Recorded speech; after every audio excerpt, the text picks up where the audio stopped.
Have you ever thought about how are the Flutter project setups done for the production, or do you ever want to set up a Flutter project in a clean and a maintainable way so you don't have to worry or you don't have any difficulty maintaining the project when the project actually grows? From my experience on building the Flutter apps, I have came up with this course where you will learn everything that is needed to set up a Flutter project for your production application. And this will be a door opener and will be really helpful for any Flutter developer who are preparing to get or searching for a new jobs on the Flutter side. And also it will be really helpful for any Flutter developer who already has a job, and this can really give a boost to their career and confidence. So let us go and see what you will be learning in this course. In my classroom, you can see I have a first section where I introduce myself, and you will have a course syllabus and a repository. And then we have a clean architecture part where we will be learning clean architecture regarding the layers, how the clean architecture are setups. We'll also learn about the separation of concern principle, and also about the controller service and the repository pattern. After that, we will learn about the solid principle, where we will cover all of the 5 principles from the solids. This will be really helpful if you want to be a better developer or if you want to understand the project more clearly. And the third section, we will be learning how to set up our Flutter project.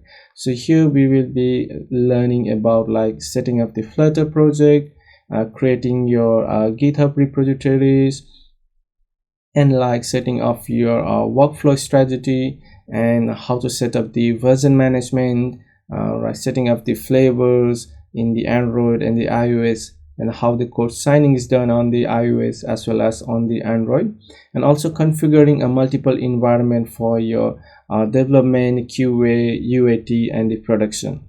We'll be also using a translation and configuring a lint. Also we'll be configuring like the internet connectivity observers, logging, and all of those stuff. And on the fourth section, we'll be learning about the Firebase integration, where we will be using a Flutter Flyer, configuring the Crashlytics on the Android and the iOS, as well as configuring the like the push notification, and configuring the push notification on the Android as well as the iOS. And also we will configure the image notification, which is really difficult to configure on the iOS side. As well as we'll be looking into deep links on using the Firebase dynamic link, and also the Firebase performance. So using all of this concept, you will have a base setup for your Flutter project, where you will have a really easy time maintaining when your Flutter project actually grows. Because in the large project, you need to have some kind of the proper setup architecture, and you need to apply some principles, so that when your Flutter project actually grows, you have easy time maintaining all of those stuff. Whatever I have covered in this course is from my personal experience building the Flutter application, and I have applied all of this concept in my Flutter application, which helps me to build and maintain a large scale application.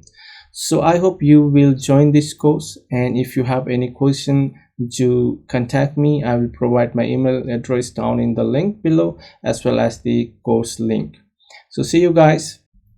Let us look into the open and close principle, which is the second principle from the solid principle. S stands for the single responsibility, and now we are on the O, which is an open and close principle. According to the Robert C. Martin, he considered this is one of the most important principles of the object-oriented design. But he wasn't the first one to define it. It was the Bertrand Meyer wrote about it in the 1988 in his book Object-Oriented Software Construction. So let's see what this principle actually says. So the software entities, classes, modules, and the functions should be open for extension but closed for the modification. So the main point is the should be open for extension but closed for the modification. This is quite confusing over here, and this always spin inside your head, like what is in open for extension and close for modification. How can a class module can be open for extension but closed for modification? So let's do it in the practical way, and then you will have more understanding about what does the open for extension means and the close for the modification means. Let's do it practically. And I have created one new folder, which is a OCP, and open and close principle, and inside that we have two folder. One is of a problem and one is the solution. So let's go inside the problem and create a new file. And what I will do is, I guess I can copy some code from our solution over here. Let's copy this particular logger file, and let's paste it over here. And what we have a problem over here is that we have a class for the logger, and let's say now you created one package, or maybe you created some let's say DLL file or some packages, right? And what it does is that this is quite useful when you are creating certain packages, and also it's also useful when you are actually creating software. The problem over here is that, let's say you have this file, and this file is particularly logging it to the let's say a file logger, and you have a name as the error.log file.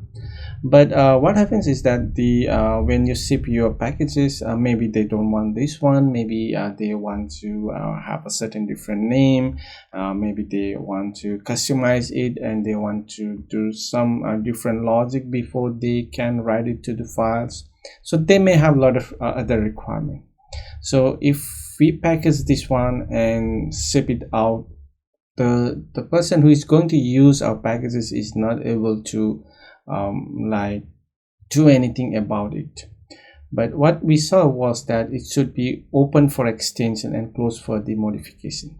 So we don't want this one to be demodified, because if we modify this one, it will break a lot of the other codes, because our other codes may depend on this one, since here in the invoice we are logging it and we want to log it to the file, right?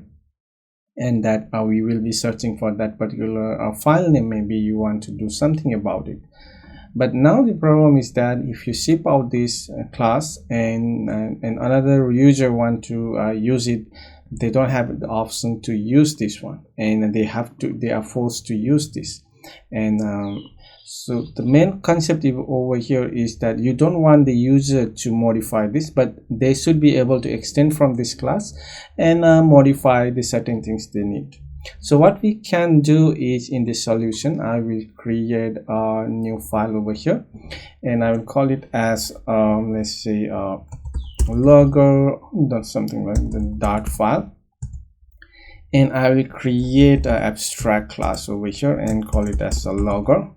And sorry, it should be abstract the class and logger, right? So over here what we will do is we will just copy that function, and we have an abstract function and we don't want to implement this, right? So we'll just create this one over here. So once we have this function, now what we will do is that, so why it is okay, so I missed one of the, okay, so we have this function, and then the file log to a file, and maybe you have some other function like log to a different file, or maybe log to a database. You can have a lot of other functionality over here, but let us stick with the log to a file. And now we have an abstract class, and let's create a new file over here and call it as a logger, and sorry, logger logger underscore mpl implementation dot the dot file. And what we will do is I'll create a class that is logger implementation, and I will extend it from our the logger class that we have. So this is the logger class that we have, right? So our solution and the logger, and now we can override the certain functionality. So log to a file. so we'll override this, right? And we don't want to call it super because we want to modify this one. So what we want to do is I'll just copy the functionality of this one and just copy this, and then I'll just go to this implementation and I'll just paste it over here and just import this particular file .io, and maybe you want to change this one to log, not the log, so maybe txt text file or something like txt or maybe doc or excel. So the concept is that's not important. The concept is that now that our logger, which has the abstract class, now I can change that. I can extend from that particular class, and then I can modify it to my need. It's open for extension but closed for the modification. So I'm not going to modify this particular class, right? So next time if I have if I ship out with this one, and this is already a packages and it's already in the production, maybe you ship as a private package or maybe a open source package, and let's say the another user want to utilize this particular class, and he want to do some customization. So he should not be coming to your classes over here and changing the functionality. He's not going to come and change this one to a different name because you have already packages, right? So if you are familiar with the packages in the Flutter or any other, right? So that packages are already shipped out and you cannot modify that. So the good thing is that you don't want the user to modify your functionality of this log2 file, but you want them to extend it, right? So I can just go and create a new file over here and call it as a cust custom logger, and then I can just the dot file. And now what I can do is I can just create a class, and I can also use a custom logger, which is extends from this particular logger class, and then I can have my own implementation of log2 file, and then I can just do any other stuff, right? So I can just copy this one too from here, and then I can just go and paste it over here. Maybe I want to print something over here, and I want to do all my own customization, log2 file, or I can do a lot of the other stuff. I can customize this one, right? So just import this particular file.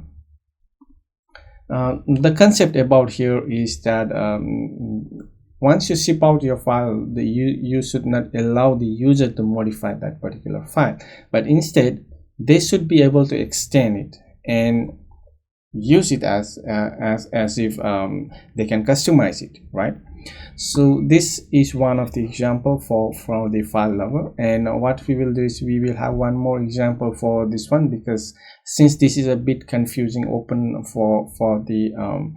for extension and close for the modification. So we will also see the another example about the payment over here.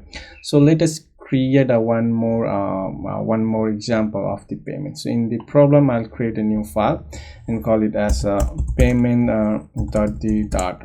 So let's have and let's call it as a class and payment, payment payment. So we have this class payment, and maybe this function has a void to make or just call it as a pay, and it takes some parameter like a double of the let's say amount, and also a string as the type. So maybe we pass in some type of the payment over here. And what we will do is let's go and create the functionality over here.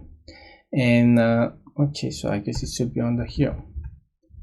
And here, let me arrange it properly. So what we have is let's say a switch case, and in this switch case what we'll do is we have a type over here, and let's say type is of a string. So let's say if the type is of a gas.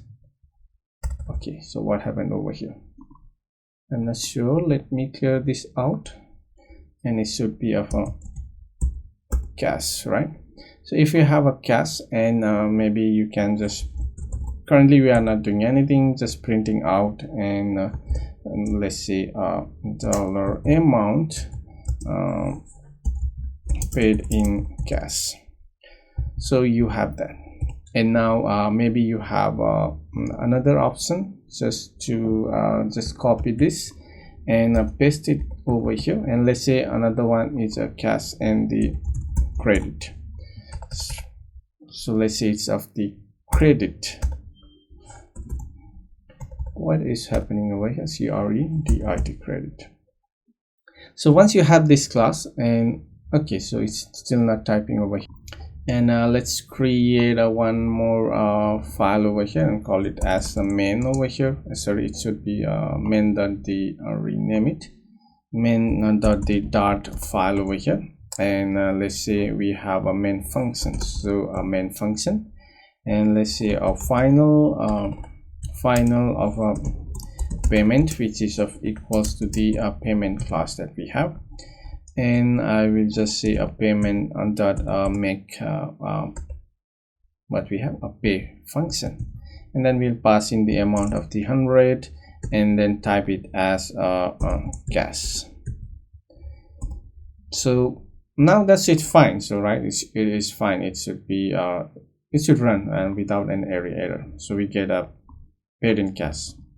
But let's say you ship out your application now, and maybe after 1 year of time, maybe you have a new business and you want to accept a new payment, and you let's say you want to have a new payment, and that's of the type of the let's say let's copy this, and you have a new payment over here, and that is of the, let's say GPay or the Google Pay, right? But the problem over here is you can come over here and add that payment, but once you remember the open and close principle, it says that class should be open for extension but closed for the modification. So your class should not be modified once it is already in the production. That will lead to a lot of problem. You may have to write a lot of the unit test again, and you have to that may cause the lot of the other issue. You may have a simple application, but imagine like a big application, like a large application, like the Microsoft Office. You have so large application is that one, right? It has so many other functionality and modules inside that. Maybe you change that one function, and it will affect other thousands and maybe thousands of other classes that is going to use that particular functionality. So how you are going to overcome that one, right? In this place, the open and close principle comes in place, because you don't want the user to be modified your class once it is done. What you want to do is you want them to extend from that particular class and then add their own functionality, right? So that is what we saw in the logo class that we previously mentioned. So let's say we want to have this payment class, but we don't want them to modify once we ship it out. We want them to extend from it, but should not be able to come and modify this particular payment class, or they don't need to modify this class. If they modify it, they have to deal with the, it's not that they cannot come and modify. They actually can come and modify maybe your teammate, or maybe you ship it to your client, and client may be modifying your source code. That doesn't matter. But the main point over here is that once you ship out this particular payment class, then they should be able to extend from it and should not come and modify this class. Because if you modify this class, then you have to do a lot of the other stuff, like you have to unit test again, and you have to do a lot of the other testing, and you may have to modify a lot of the other classes where you have implemented this functionality. So there are numerous cases over there, right? So what we want to do is we want to make this class an extensible, right? So let's find a solution for this one. So let's go to our solution over here, And for this one, what I will do is I'll create a new file over here and call it let's say call it as a pay.the file. Sorry, it should be the rt.file. And once we have, I'll just create an abstract class over here and call it as an abstract class, and let's say pay. And this class will have one function, so I'll just say void, and let's say pay or something. You can call it as or you can just call it as make payment, make payment. And then we will accept our parameter of a double and call it as amount. All right, so we have this function. So what we'll do now is I'll create a new class over here and call it as payment.the.file, and let's create a class of the class and the payment, and let's create a class of the payment, and let's have the function to void, and let's say make payment.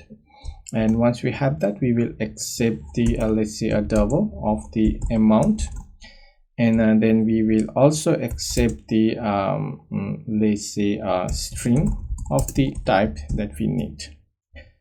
So let's do that one. And once we have that, and the sorry, it should not be of the string type, it should be of the pay class that we have. So pay as the payment or something, so we have this one. So once we have that, I can just make use of pay.the make payment. So once we have the and then we pass in the amount over here.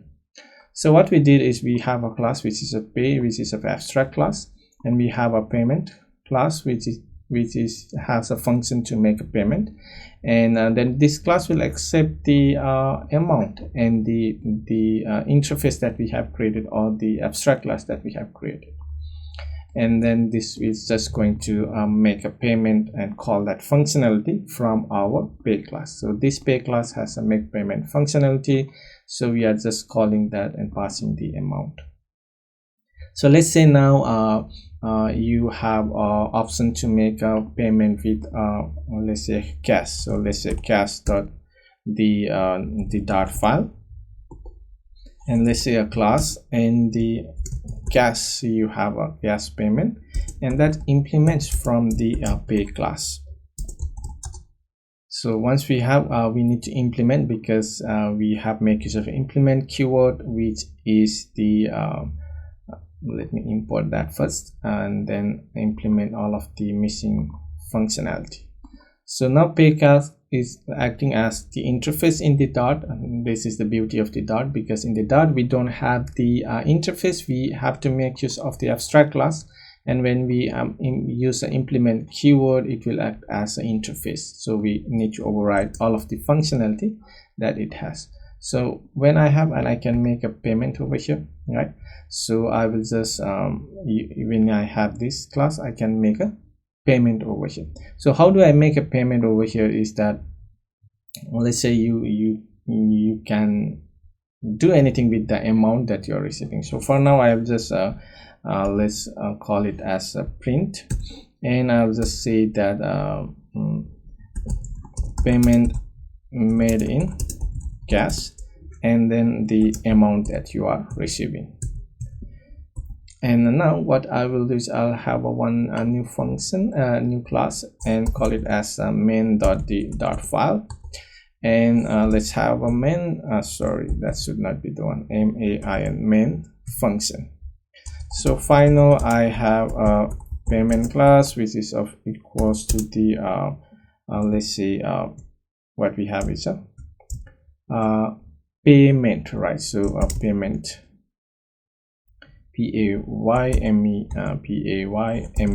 payment class that we have. So I can just payment dot the I can just payment dot the pay, and then I can just pass in the type over here, amount as let's say 10.20, and the type that we need to pass. So I guess the imported from the program, it should be of a solution, right? Solution. because we are not going to pass in the type over here. So here we need to pass in the let's go to the make payment, not the pay, and here we need to pass in the pay class. So pay is the abstract class over here, but we can pass in the cash over there. So now I can just pass in the type is of the cash, right? So I can just pass in the, and now what I can do is payment is unknown word. So let me just make it as a pay, doesn't matter. So let's say a pay, and if I go and run this one, it should call the payment made in cash, and you get that one. Now let's say you have a new requirement, maybe after 1 year, maybe you want to add a new payment, and that is of the card payment dot the dot file.